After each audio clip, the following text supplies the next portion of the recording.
எல்லாரும் எப்படி இருக்கீங்க? This is Sukanya. YouTube channel start பண்ணி என்னையோட 53 டேஸ் கம்ப்ளீட் ஆகிடுச்சுங்க. என்னோட சேனலை முன்னை பற்றி யோசி திங்கப்படுவர் சார். உங்களுக்கே தெரியும், எந்த ஒரு விஷயத்தை ஸ்டார்ட் பண்ணலாம். This is my mom Padmavathi. இவங்களை நினச்சி ஸ்டார்ட் பண்ணுறேன். இன்றைக்கி ரொம்ப ரொம்ப இம்பார்ட்டண்டான ஒரு வீடியோ, இம்பார்ட்டண்டான டாபிக். ஸோ திருச்சியில் ஒரு சம்பவம் நடந்தது. பாலிமர் நியூஸில் இது அப்டேட் ஆகிடுச்சு. என்னென்னா, ஒரு நபரை ஓட வெட்டி படுகொலை பண்ணியிருக்காங்க. ரொம்ப சேடான ஒரு விஷயம். திருச்சியில் தாமரை செல்வன்றவர் ரியல் எஸ்டேட் பிஸ்னஸ் பண்ணிட்டு வாழ்ந்து வந்துட்டுருக்காரு. வேலைக்கு போயிட்டுருக்க நேரத்தில் இருசக்கர வாகனத்தில் 5 பேர் கொண்ட குழுக்கள் அவரை சரமறையாக வெட்டியிருக்காங்க. தப்பிச்சு போலீஸ் 200 குடியிருப்பு பகுதியில் ஓடிருக்காரு. அங்கே போயிட்டு இந்த போலீஸ் குவார்ட்டர்ஸில் போயிட்டு கூட பாதுகாப்புக்காக அங்கே போயிருக்காரு. அங்கே போயும் அவரை சரமறையாக தாக்கி படுகொலை செஞ்சுருக்காங்க. வன்முறை. இப்படி என்னங்க, ஒருத்தனை வெட்டி கொலை பண்ணிட்டு என்னங்க நம்ம வாழ போகிறோம் சொல்லுங்கள்? சரமறையா மனித நேயம்ன்றதே ஒன்றுமே கிடையாதுங்க. நாட்டில் நம்ம எதுக்காக வாழ்ந்துட்டுருக்கோம்? அப்படி என்ன வன்மை கொலை பண்ணுற அளவுக்கு ஏன் வன்மை? தயவு செய்து விட்டுடுங்க இந்த வன்மத்தெல்லாம். சில விஷயத்தில் சொல்லவே முடியும். இப்போ டெல்லியில் பார்த்தீங்கன்னா பிளாஸ்ட் ஆயிருக்கு, வெடிச்சிருக்கு, குண்டு வெடிப்பு. 13 பேர் இறந்துட்டாங்க. மருத்துவர்ன்றவர் அவர் தான் காரை ஓட்டிட்டு வந்திருக்காரு. இந்த நியூஸ் எல்லாம் பார்க்கும்போது அப்படியே மனசு நொறுங்கி சேடாக இருக்குங்க. மக்களே உஷாராக இருங்க, விழிப்புணர்வோட இருங்க, தயவு செய்து போல்டாக இருங்க. ஏன் இந்த வன்மைலாம் இருக்குங்க? வாழ்கிறது குறைவான நாட்கள். நோய் வருது, நோய் நொடி இல்லாமல் இருக்குது பெரிய சொத்து. சமுதாயத்தில் எப்படி வாழ போகிறோம், நாளைக்கு எப்படி உயிரோடு இருக்க போகிறோம், அதுவே கேள்விக்குறியாக இருக்குது. இதில் பல நோய்கள், கொரோனாலேருந்து தப்பிச்சு வந்தோம், அதெல்லாம் மறந்துட்டிங்களா? இதெல்லாம் ரிமைண்ட் பழசை நினச்சி பார்க்கணும். Old is old. நாம் கஷ்டப்பட்ட காலத்தை நினச்சி பார்க்கணும். இது மாதிரி யாருமே நினைக்கிறதே கிடையாது. எதுக்கு இந்த வன்மம்? டெல்லியில் நடந்த சம்பவம் இப்படி ஒரு அந்த டைமில் எப்படி யோசிச்சு பாருங்க. சில விஷயத்தில் சொல்ல முடியல. தயவு செய்து இந்த வன்மைலாம் வேண்டாங்க. வாழ்கிறதுக்கு கொஞ்ச நாள் தான். ஒத்துமையாக இருந்து அன்பை அவங்களுக்கு கொடுங்க. முடியலையா ஒதுங்கிடுங்க. உங்களுக்கு பிடிக்கலையா அவங்களுக்கு விட்டுடுங்க. போட்டுட்டு அவங்கள டார்ச்சர் பண்ணணும், அது பண்ணணும், இது பண்ணணும். வன்முறை எதுக்குன்றோம்? அவனை வெட்டி சரமறையாக வெட்டி கொலை பண்ணிட்டு ஆத்திரம் அடங்கிடுச்சான். நீங்கள்லாம் வாழ்ந்துருவியா சொல்லுங்க?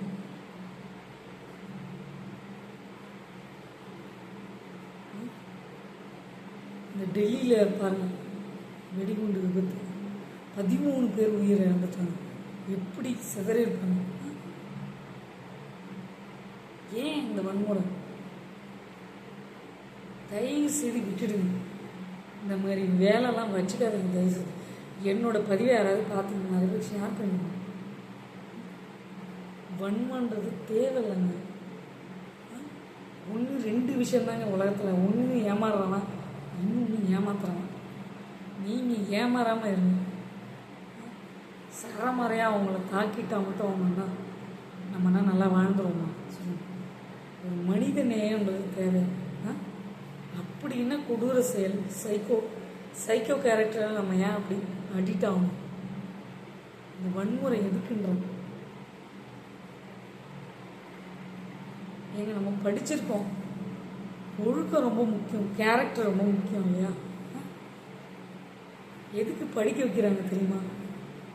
சின்ன வயசுல வன்மத்தை கிரியேட் பண்ணக்கூடாதுங்க. நாட்டில் சுதந்திரம் வாங்கிறதுக்கு எவ்வளோ போராடி அவர் காந்திஜி அவர்கள் வாங்கி கொடுத்தாங்க. வன்முறைன்றது அழிச்சிருங்க, ஒரு நாட்டே அழிச்சிரும்.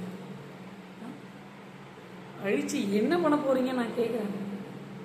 அது ஏதாவது ஆதாயம் இருக்கா அவங்களுக்கு? என்னத்துக்குன்ற காசுக்காகவா, பணத்துக்காகவா? அப்படி என்ன ஒரு வெறித்தனமான செயல்? தேவையில்லை. வாழ்ந்துட்டு போகிறான் அவன். எத்தனை நாளைக்கு?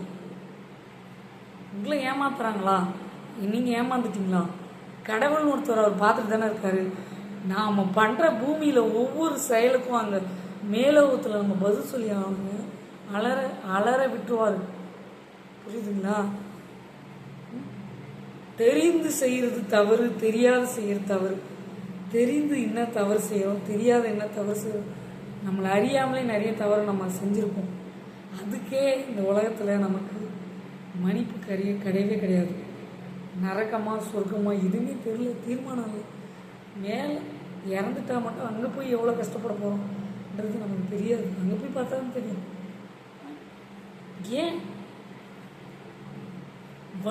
வன்மம் எதுக்குங்க வன்மம்? தயவு செய்து விட்டுடுங்க. ஒருத்தவங்களை கொலை பண்ணி சரமறையாக தாக்கி சைக்கோ கேரக்டர் தயவு செய்து. இதுக்கெல்லாம் மூல காரணம் என்ன நினைக்கிறீங்க? மது, 2வது ஸ்மோக், 3வது போதை. இதுதாங்க மெயின் காரணமாக இருக்கும்.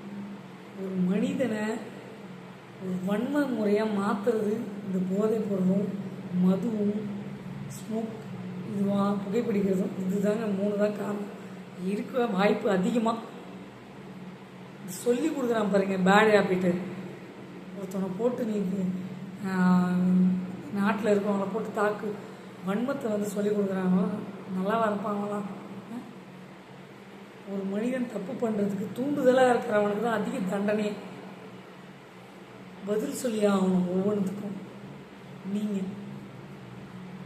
நீங்கள் வன்மத்தை வச்சுக்கிட்டு இப்படி ஒரு சமுதாயத்தில் இந்த வேர்ல்டில் வாழணும் அவசியமே இல்லைங்க. அவனை சரமறையை தாக்கிட்டு நீ உயிரோட வாழ்ந்துட்டு என்ன பண்ண போகிற? மனிதனேன்றது எங்கே போச்சு? இப்படி நம்ம இது பண்ணுறதுக்கு கொரோனாலே எல்லாம் செத்து போயிருக்கலாமே. எல்லாரும் கொரோனாலே வாரிட்டு போயிருக்கலாம். கடவுள் எவ்வளோ பேர் ஏமாத்திட்டு இருக்குங்க. ஏமாற்றி பொழப்பு நடத்தி அதெல்லாம் நம்ம சொகுசாக உல்லாச வாழ்க்கை ஏங்குஸ்தான் வாழணும்னு நினைக்கிற ஒரு கேரக்டர். இந்த கேரக்டருக்காக எத்தனை பேர் பாதிக்கிறாங்க? பணம் இதுதான் தீர்மானிக்குதா ஒரு மனிதனுக்கு? அதுக்காக என்ன வேணாலும் செய்யலாமா? தயவு செய்து மாறுங்க. மாற்றம் கொண்டு வரணும் தயவு செய்து. கொரோனா என்று ஒரு பாடம் இயற்கை வந்து எல்லாமே பாடத்தை கற்றுக் கொடுத்தது. இந்த வைரஸ் கிருமி தாக்குதலில் எல்லாருக்கும் கற்றுக் கொடுத்தது. அப்போ அடங்கி உடங்கி எல்லாரும் பயந்து தானே இருந்தாங்க. வீட்டில் 144 தடை செய்யும் போது பயந்து தானே இருந்தாங்க எல்லாரும். எதுக்குங்க இந்த வன்மம்? அப்படி என்னங்க காசு தேவை? ஒருத்தவங்களை அழிச்சிட்டு நமக்கு எதுக்கு அந்த காசு? அந்த காசில் எப்படி நம்ம வாழ முடியும் சொல்லுங்க? நேர் வழியில் நேர் பாதையில் போகிறவங்களுக்கே நிற்கலாம், காணாமல் போயிடுறவங்க லிஸ்ட்லேயே இல்லை அவங்களாம். நாம் வன்மத்தை கிரியேட் பண்ணி அவனை வந்து சரமறையை தாக்கி மனிதநேயன்ற ஒன்று சீர்குலைச்சிக்கிட்டு வாழணுன்ற அவசியம் இருக்கா? நீங்கள் வாழணுமா? அப்படி சின்னதாக அடுத்தவங்களுக்கு ஒன்றுனா கூட நம்ம ஒரு நிகழ்வு நடந்தால் தூக்கி விடணுங்க, உதவி பண்ணணும். அதுதான் மனிதநேயம்.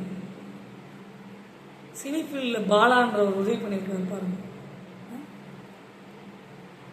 இப்போ இறந்து போனார்ல, அவர் அது வந்து அனாதை. அவர் யாருமே கிடையாது. அப்புறம் என்ன அவருக்கு யாருமே கிடையாது. ஆனால் இவர் தான் வந்து பாலா முன்கூட்டியே போயிட்டு என்ன செலவோ ஏற்றுக்கிட்டு அவரை அடக்கம் பண்ணியிருக்காங்க. எவ்வளோ பெரிய விஷயம் அதெல்லாம். நல்லது பண்ணுறதுக்கு ரெடியாக இருங்க. இல்லையா உதவி பண்ணலையா உபத்திரம் பண்ணாதீங்க. ஒருத்தவங்களை வன்மத்தை கிரியேட் பண்ணிவிட்டு அவனை சாவடிச்சிட்டு சமுதாயத்தில் நீ வாழ நினச்சா கண்டிப்பாக நீ பேரழிவில் சந்திக்க போகிற. நீ அதை விட ட்ரிபிளாக நீங்கள் வந்து சாவ. நீ எப்படி வன்மத்தை கிரியேட் பண்ணிட்டு ஒருத்தவங்களை சாவடிச்சிட்டு டெல்லியில் இந்த பிளாஸ்ட் ஆனது அவ்வளோ 13 பேர் சிதறி கதறி போய் இறந்துருப்பாங்க. அந்த நொடி, அந்த அதிர்ச்சி அதுலேருந்து மீண்டு வர்றதுக்கு வாய்ப்பே இல்லைங்க. அந்த நியூஸை பார்க்கவே அதிர்த்து மனசு அப்படியே பாதிக்குது. இப்படி ஒரு வன்மம் தேவையா? கடவுள் பார்த்துப்பாங்க. எதுக்குங்க உங்களுக்கு வன்மம்? எத்தனை பேரை சாவடிக்க போறீங்க? தயவு செய்து பேடுக்கு யாருமே, அதாவது அந்த பேட் கேரக்டருக்கு தயவு செய்து சப்போர்ட்டாக போகாதீங்க. தயவு செய்து யாராவது உங்களை மிரட்டுறாங்களா, இதை பண்ண அதை பண்ண சொல்கிறாங்க, முன் வந்து தைரியமாக வந்து போய் ஸ்டேஷனில் கம்ப்ளைண்ட் கொடுங்க. எதுக்குங்க போலீஸ் ஸ்டேஷன்ன்றதுக்கா அந்த ஒரு இதை எதுக்கு வச்சுருக்காங்க சொல்லுங்கள்? பிரச்சனை வந்தால் போய் சொல்கிறதுக்கு தான். ஒரு டைம் யோசித்து சிந்திச்சு செயல்படுங்க தயவு செய்து. அப்படி ஒரு வன்மத்தை கிரியேட் பண்ணி அவனை சாவடித்து அவனை வன்மையாக தாக்கி நம்ம வாழணும் அவசியமே இல்லை. கடவுள் பார்த்துப்பாரு. நீ என்ன பண்ணுறியோ அதுதான் உனக்கு வந்து சேரும், ட்ரிபிளாக வந்து சேரும். நீ நல்லது விதைச்சா நல்லது வந்து யார் ரூபத்துலையாவது உனக்கு வந்து சேரும். எவ்வளோ பெரிய பிரச்சனை வந்தாலும் கடவுளே வந்து துணையாக நிற்பாருங்க. என்னைக்காவது ஒரு நாள் வருவார், காத்துட்ருங்க. சரிங்களா? பசி பட்டினி, கண்ணு காது மூக்கு உறுப்பு ஆர்கான்ஸ், எவ்வளோ பேருக்கு ஹார்ட் பேஷண்ட், சுகர் பேஷண்ட், எவ்வளோ பேர் செத்துட்ருக்காங்க தெரியுமா? உடல் ரீதியாக எவ்வளோ பேர் அவஸ்தைப்படுறாங்க. பணம் காசு, வீடு, பசி, பசி கொடுமையில் எத்தனை பேர் இறந்துட்டுருக்காங்க. இப்படி இருக்க ஒரு ஒரு விஷயத்தில் உதவி பண்ணலாம். இந்த மாதிரி வன்மத்தை கிரியேட் பண்ணாதீங்க யாருக்கும். அதுக்கு மட்டும் துணையாக நிற்காதீங்க. நீங்கள் பண்ணாதீங்க. இந்த பதிவை பார்த்துட்டு தயவு செய்து எல்லாருக்கும் ஷேர் பண்ணி விடுங்க. உண்மையாலுமே மனம் வருத்தத்துக்குரிய விஷயம். நம்ம இந்தியாவில் மனித நேயம் ஒன்று உண்டு, இல்லவே இல்லையா? கேள்விக்குறியாக இருக்குது. தயவு செய்து மாறுங்க ப்ளீஸ். நிறைய பேருக்கு இந்த வீடியோ ஷேர் பண்ணுங்கள், லைக் பண்ணுங்கள், ஷேர் பண்ணுங்கள், சப்ஸ்கிரைப் பண்ணுங்கள், பக்கத்தில் பெல் பண்ணி கிளிக் பண்ணுங்கள். உன்னை பற்றி யோசித்துங்க போட்டு இவர் சொல்லு. ஓன் லைஃப்பில் நேர் வழியில் அதில் போயிட்டே இருக்கு. ஒருத்தவங்களை வந்து தாக்கிட்டு நம்ம வாழணுன்றது கிடையாது. அவங்க என்ன பண்ணியிருந்தாலும் சரி, உங்களை போட்டு உயிரையே கொலை பண்ணுற அளவுக்கு போயிருந்தாலும் சரி, விட்டுருங்க. கடவுள் பார்த்துப்பாரு. வன்மத்தை கிரியேட் பண்ணி தயவு செய்து மனித நேயன்றதை வந்து அழிச்சிடாதீங்க. ஒரு சில பெருந்தலைவர்களால் தான் மனித நேயன்றது வாழ்ந்துட்டுருக்கு. மக்களால் நான், மக்களுக்காக நான். மக்களே உஷாராக இருங்க. பெண்களே பாதுகாப்பாக உஷாராக இருங்க. சரிங்களா? ஏமாந்துடாங்க ப்ளீஸ். இது ஒரு அவேர்னஸ், விழிப்புணர்வோட வீடியோ மற்றவங்க ஷேர் பண்ணுங்க. சீலடு காய்ஸ், உங்களுக்கு சுகந்தி.